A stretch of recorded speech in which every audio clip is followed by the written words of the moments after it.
وملائكته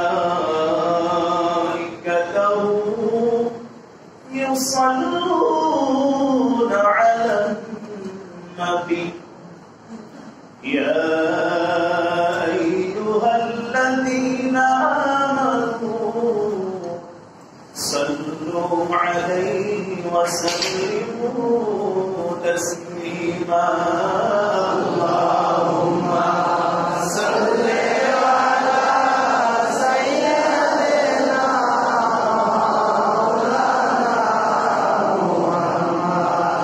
وعلى آل سيدنا محمد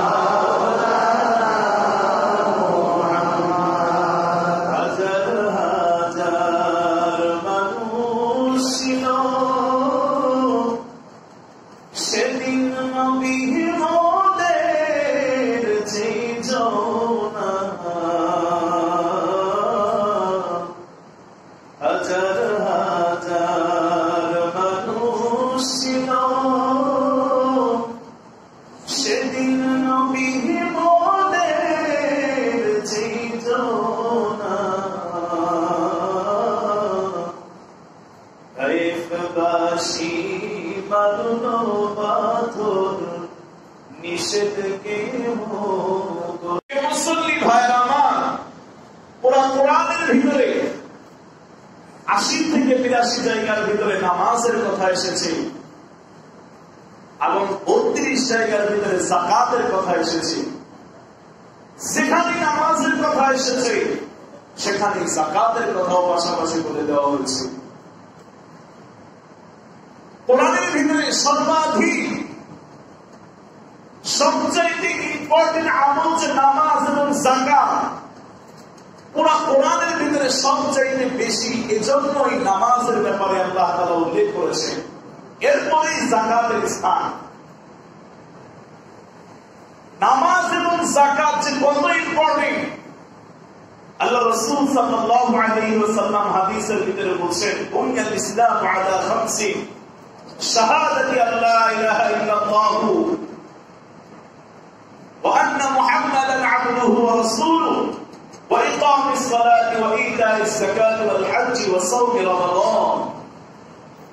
আল্লাহ রাসূল সাল্লাল্লাহু আলাইহি ওয়াসাল্লাম বলেছেন যে ইসলাম ধর্মের মূল স্তম্ভ, মূল ভিত্তি, মূল খুঁটি হলো 5টি জিনিসের উপরে।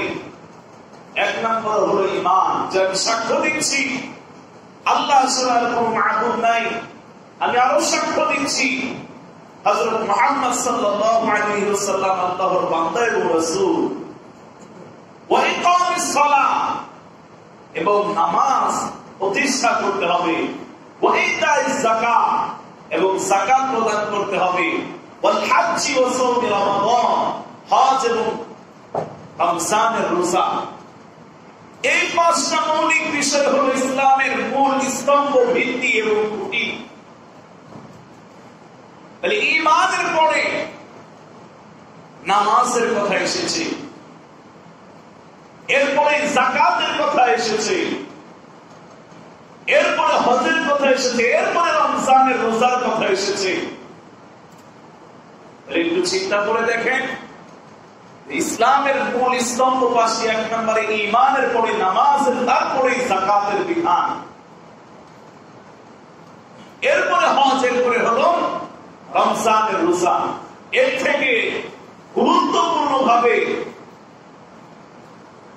আল্লাহ রাসূল সাল্লাল্লাহু আলাইহি ওয়াসাল্লাম আরেকটি হাদিসের ভিতরে বলেছেন যে তোমাদের প্রত্যেককে আল্লাহ তাআলা যে সম্পদ দিয়েছে, তোমরা সেই সম্পদ আল্লাহর রাস্তায় ব্যয় করো, অর্থাৎ যাকাত প্রদান করো। এবং কোরআনুল কারীমের ভিতরেও আল্লাহ তাআলা বলেছেন, ওমিম্মা রাযাকনাহুম ইউনফিকুন, আমি আল্লাহ তাআলা তোমাদেরকে যে সম্পদ দিয়েছি তার থেকে তোমরা ব্যয় করো। প্রিয় মুসল্লি ভাইরা আমার, আজকে আমরা নামাজ পড়ি, ঈমান এনেছি, কিন্তু যাকাত দেওয়ার ক্ষেত্রে আমাদের অনেক অবহেলা আছে।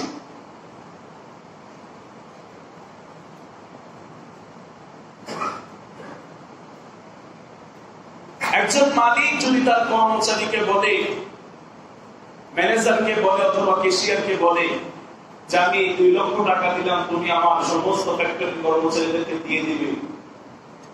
বলেন তো সেই ক্যাশিয়ার অথবা সেই ম্যানেজার যদি সবার টাকা না দিয়ে দেয়, তাইলে তাকে শাস্তি দেওয়া হবে কি হবে না?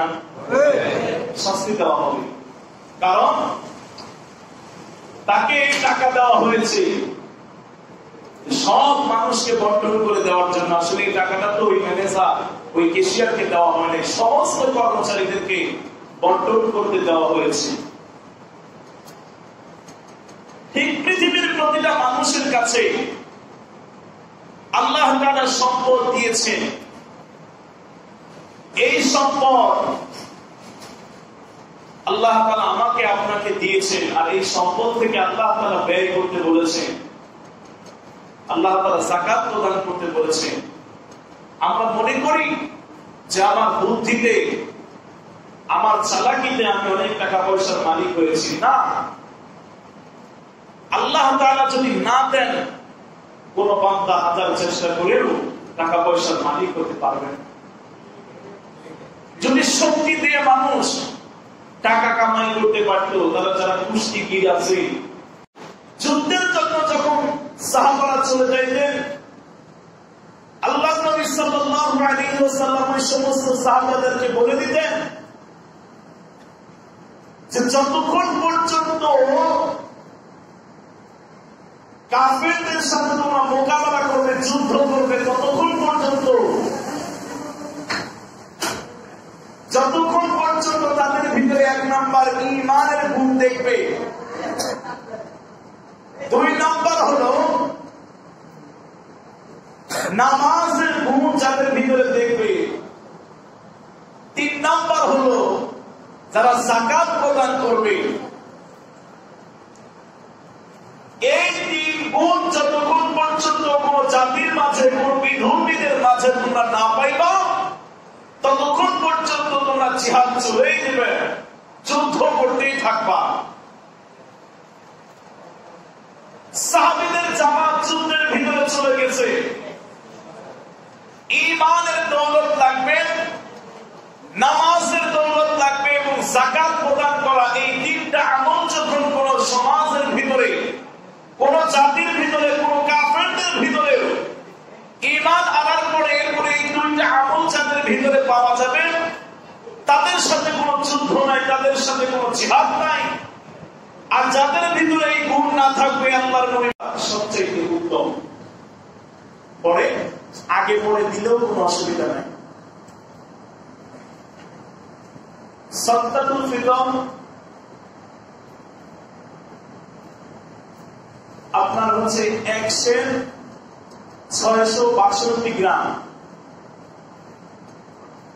জব বা আটা এর সমপরিমাণ দাম করে যে টাকাটা আসে, সেই টাকাটা সাদকাতুল ফিতর দিতে হয়। মনে করেন ভালো একটা আটা আপনার 1 কেজি 662 গ্রাম এর দাম। 1 কেজি আটার দাম বর্তমান বাংলাদেশে ইফাত বলেন, বসুন্ধরা বলেন, 35 টাকা কেজি, ঠিক না বেটি? এখন আর 662 গ্রাম এর দাম আসে কত? মোটামুটি সেই তুলনায় বিবেচনা করে আমাদের উলামা একরাম বলেন যে 65 থেকে 70 টাকা। তাহকিকের জন্য একটু বেশি দিয়ে দেওয়াই ভালো। এজন্য 70 টাকা আমরা সাদকাতুল ফিতর দিতে পারি। আগে দিলেও ভালো, তবে ঈদের দিন ফজর থেকে ঈদগাহে নামাজ পড়ার আগে এই সময়টাকে দিয়ে দেওয়াই উত্তম। আর যেহেতু ওই দিন সবাই গোসলের প্রয়োজন থাকে, এরপরে আরো কাজ করবে, তাকে ধ্বংসন করতে থাকবে আর বলবে আমি তোমার সেই রেখে আসা সম্পদ, এই সম্পদ তুমি রেখে এসেছো, এই সম্পদই আমি, আর সব তাকে ধ্বংসন করতে থাকবে, সবে কাটতে থাকবে।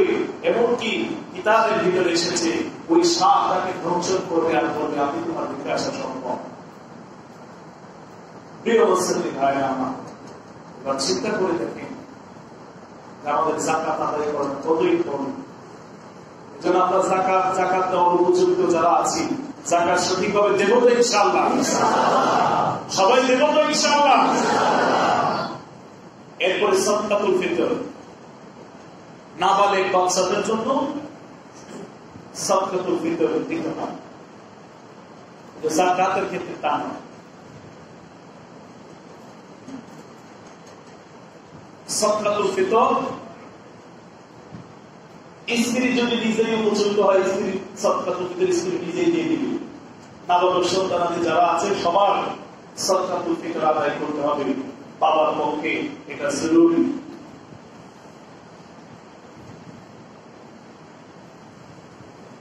এইভাবে আমরা ইনশাআল্লাহ সাদকাতুল ফিতর এবং যাকাত সুষ্ঠুভাবে সঠিকভাবে আমরা বন্টন করব।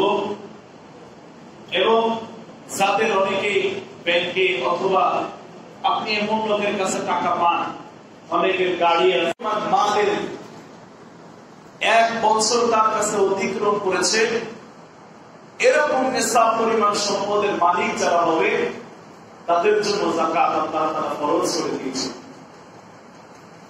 নাবালেগের জন্য যাকাত ফরজ নয়, পাগলের জন্য যাকাত ফরজ নয়।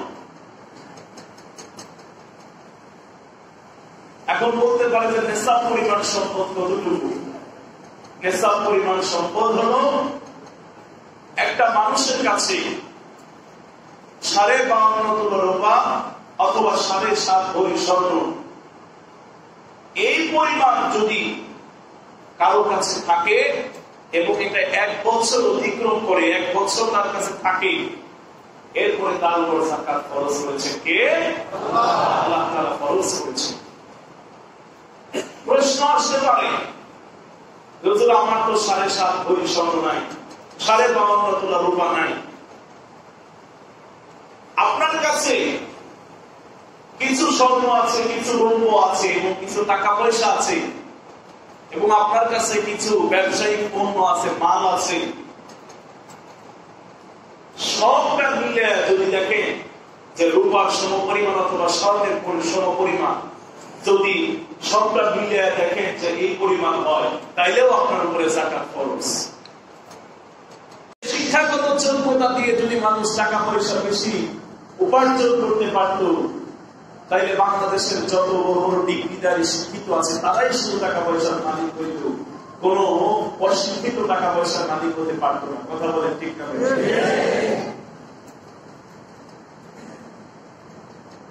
যে ব্যক্তি কলম দিয়ে নিজের নামটা সিগনেচার করতে পারে না, সেই লোকটাও হাজার হাজার কোটি টাকার মালিক। আর যে লোকটা শিক্ষাগত যোগ্যতা ডিগ্রি অর্জন করতে করতে টাকা, তার ফাইলের অভাব নাই, কিন্তু তার কাছে কোনো টাকা পয়সাই নেই, আছে না নাই? তাহলে টাকা পয়সার মালিক বানান কে? আল্লাহ। এবার আপনাদের কাছে প্রশ্ন, আসলে টাকা পয়সা, ধন সম্পদ, এগুলি জোয়ার ভাটার মতো আল্লাহ তাআলা যাকে পছন্দ করে তার কাছে দিয়ে রাখেন, আবার যার থেকে ইচ্ছা তার থেকে চিনে আনেন। আমরা এত কষ্ট করে টাকা পয়সা কামাই করে ছেলে সন্তান স্ত্রীদের জন্য এত টাকা পয়সা আমরা কামাই করে তাদের সুখের জন্য রেখে যেতে চাই, কিন্তু আপনি কি একটু চিন্তা করে দেখেছেন আসলে টাকা পয়সার মালিক তো আপনি না। আপনাদের স্ত্রীকে সম্পদ রেখে যেতেছেন, আপনি যে কবরে গেলে আপনার এই টাকা পয়সার হিসাব দিতে হবে। আপনি এত কষ্ট করে টাকা পয়সা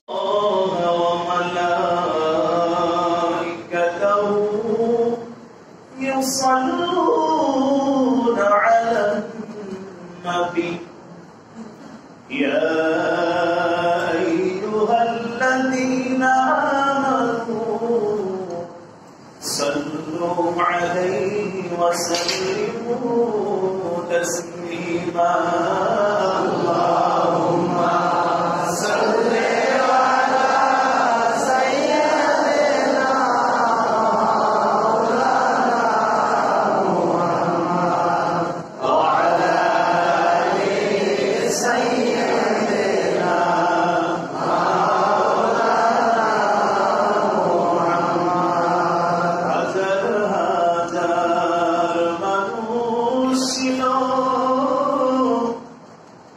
সেদিন নবী মোদের ছিল না, হাজার হাজার মানুষ ছিল।